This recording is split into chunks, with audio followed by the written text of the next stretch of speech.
कहवा पूर्व आप परिचय दिखाँ। मो ना हूँ सावित्री मुंडारी। मुझे पंचायत वार्ड मेंबर भी अच्छे और सरपंच भी अच्छे।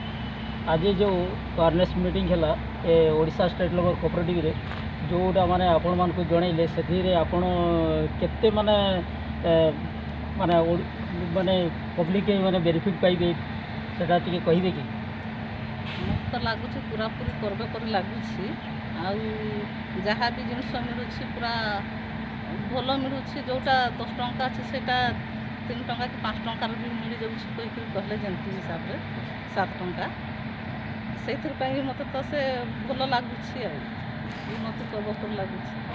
ठीक धन्यवाद सार आपनकर परिचय। मोर ना हूँ बार्सिया लकरा 10 नंबर वार्ड मेंबर।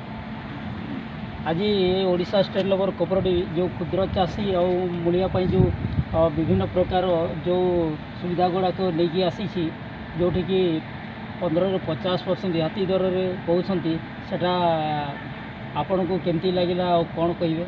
बहुत भल लगिला से आपण माने जहाँ बतैले 250 माने रजिस्ट्रेशन हम आ 200 खातार रहिबो 50 टंका जो प्रोसेसिंग फीस लागो एटा भल स्कीमटा भल लगिला। तापरे सेमाने भी तो सही प्रोसेसिंग माध्यम रे जोटा इंश्योरेंस सेक्टर गुड़ाक सेटा भी केते दूर कौन बहुत भल लगिला। धन्यवाद।